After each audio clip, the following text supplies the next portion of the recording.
Selamat pagi Bapak Ibu dan saudara-saudaraku, apa kabar pada pagi ini? Semoga kita semua sudah bangun dengan sehat, sejahtera dan selalu semangat dalam anugerah Tuhan kita Yesus Kristus.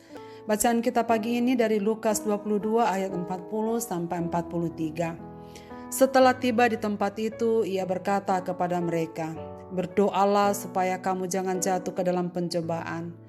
Kemudian ia menjauhkan diri dari mereka kira-kira sepelempar batu jaraknya, lalu berlutut dan berdoa, katanya, "Ya Bapakku, jikalau engkau mau, ambillah cawan ini daripadaku, tetapi bukanlah kehendakku, melainkan kehendak-Mu lah yang terjadi." Maka seorang malaikat dari langit menampakkan diri kepadanya untuk memberi kekuatan kepadanya. Doa sejatinya adalah gaya hidup. Saudara sekalian, sepenting apakah doa dalam kehidupan kita? Tidak sedikit orang Kristen yang menganggap doa seperti ban serep, hanya diingat ketika keadaan darurat dan diperlukan. Namun Tuhan Yesus memberikan kita teladan bahwa doa adalah hal yang sangat penting dan memegang peranan penting dalam kehidupan rohani manusia. Bila kita mencermati pelayanan Kristus, maka kita akan menemukan bahwa Yesus adalah seorang pendoa. Berulang kali Lukas menuliskan bagaimana Kristus berdoa dalam momen-momen spesial dalam pelayanannya. Ketika ia dibaptis dalam pasal 3, memilih ke-12 muridnya dalam pasal 6, dimuliakan di atas bukit pasal 9 dan sebagainya. Tidak hanya itu, Kristus juga menjadikan doa sebagai sebuah gaya hidupnya. Dia selalu berusaha mencari waktu untuk mengundurkan diri dan berdoa. Dan di antara doa-doa yang tersebar di kitab Injil Lukas, doa Kristus di Taman Getsemani bisa dianggap sebagai doa yang paling spesial dalam Injil ini. Mengapa demikian? Doa ini dilakukan Kristus menjelang puncak pelayanannya di dunia untuk menebus dosa manusia. Di titik inilah Kristus yang digambarkan Lukas sebagai anak manusia mengalami pergumulan hebat. Saudara, pertanyaannya, mengapa Yesus berdoa? Bukankah dia ilahi? Bukankah ia dapat melakukan segala perkara? Ya, dia memang ilahi dan dapat melakukan segalanya. Kecuali ia tak akan mungkin melakukan sesuatu yang bertentangan dengan kehendak Allah. Mengapa ia berdoa? Sebab ia sedang mendemonstrasikan sifat manusia sejatinya. Ia berdoa karena ia tahu penderitaan yang akan terjadi amat berat, dan tak ada manusia yang sanggup melewatinya jika tak ada kekuatan Tuhan. Di sini Yesus sedang menunjukkan bahwa ia sungguh-sungguh manusia, dan untuk taat pada kehendaknya bukanlah perkara mudah. Penderitaan yang akan dihadapi amat sangat dahsyat walau belum terjadi. Tapi dalam sifat ilahinya ia sudah tahu betapa dahsyatnya penderitaan yang akan dialaminya. Saudara sekalian, itulah sebabnya ia berdoa dan meminta para muridnya untuk berdoa sebab pencobaan yang akan mereka hadapi terkait dengan penderitaannya akan berat. Di Taman Getsemani ia sendiri memohon dalam kegentaran yang dahsyat sampai cucuran keringatnya menetes seperti tetesan darah.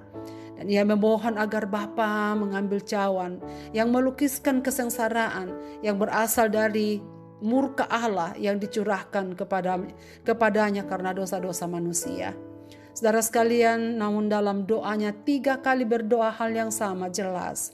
Memohon jika sekiranya penderitaan itu diambil daripadanya. Tapi jangan kehendakku yang jadi, melainkan apa yang Bapa kehendaki. Walau berat, tapi kekuatan dan pertolongan Roh Kudus akan dialaminya. Menariknya, saudara sekalian, setelah berdoa ia bersemangat dan berkata kepada para muridnya, "Marilah kita pergi. Dia yang akan menyerahkan aku sudah dekat." Artinya ada semangat dan kekuatan baru yang ia terima setelah berdoa. Berbeda saat baru melangkah menuju Taman Getsemani, ia lunglai seperti mau mati rasanya, gemetar dan ketakutan. Namun ada kekuatan baru setelah ia berdoa. Jelas dalam bacaan kita dikatakan bahwa malaikat turun kepadanya, menampakkan diri dan memberikan kekuatan kepadanya. Saudara-saudaraku yang saya kasihi, jika Yesus telah memberikan kita teladan hidup, bahwa satu-satunya kekuatan rohani yang kita miliki adalah kedekatan pribadi dan keakraban kita dengan Allah menghadapi tantangan hidup. Mengapakah kita tak sering berdoa? Mengapa kita sering menyepelekan doa dalam hidup kita? Hidup sebagai anak Allah, taat padanya bukanlah perkara mudah, saudaraku. Butuh konsekuensi dan harga yang harus kita bayar. Dan kita harus mengakui di hadapan Tuhan kita terbatas, kita lemah dan rapuh. Kita hanya bisa menjalani persembahan hidup kita jika kita memiliki kekuatan rohani. Maka saudara sekalian, marilah kita awali setiap hari kita dengan doa penyerahan kepada Allah. Tanda kebergantungan kita pada Bapa. Dalam setiap momen-momen hidup kita, ingatlah Tuhan dan berserulah padanya, agar kita memperoleh kekuatan rohani yang kita perlukan dan memberikan kita hikmat bagaimana kita berjalan sesuai dengan kehendak Tuhan. Saudara sekalian, Billy Graham mengatakan, doa sejatinya adalah sebuah gaya hidup, bukan dilakukan hanya ketika ada di situasi sulit. Biasakanlah berdoa, maka ketika kesulitan datang, kita sudah terbiasa melakukannya. Marilah kita berdoa. Bapa di sorga, Bapa dalam nama Tuhan Yesus, kami mengawali hari ini dengan ucapan syukur bahwa kami sudah bangun dengan baik, dengan sehat, dan Tuhan menganugerahkan kami hari yang baru, di mana Tuhan akan memberkati kami dengan baru. Terima kasih untuk firman-Mu yang boleh mengingatkan kami pada pagi ini, bahwa ketika kami menghadapi pencobaan dalam hidup ini, ketika kami ingin berjalan bersama Tuhan dan menyenangkan Engkau, dan senantiasa berjalan di dalam ketaatan, tidaklah mudah. Karena itu ya Tuhan, kami diingatkan oleh firman-Mu dari teladan Yesus Kristus, bahwa kekuatan kami untuk menghadapi beratnya pencobaan hidup ini dan tekanan hidup adalah dengan doa penyerahan yang sungguh kepadamu. Kiranya Tuhan menolong kami supaya doa menjadi gaya hidup kami masing-masing. Kami selalu mengingat bahwa di dalam doalah kami mendapatkan kekuatan baru daripada-Mu. Karena dalam doa kami dapat menjalin hubungan yang akrab dengan Bapa.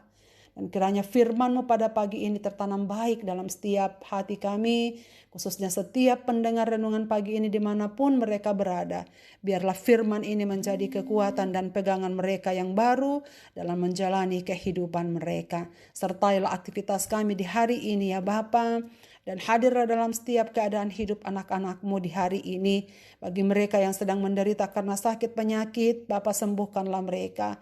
Mereka yang sedang berduka oleh karena kedukaan yang mereka alami, Tuhan hiburkanlah mereka. Mereka yang sedang sengsara oleh karena berbagai hal yang menerpa kehidupan mereka, biarlah Tuhan yang hadir di tengah-tengah kehidupan mereka, memberikan kekuatan dan penghiburan. Ke dalam tangan kasih-Mu Bapa kami serahkan hidup kami sepanjang hari ini. Dalam Kristus Tuhan kami berdoa. Amin. Selamat beraktivitas Bapak, Ibu, dan saudara-saudaraku. Tuhan Yesus memberkati kita dengan firman ini.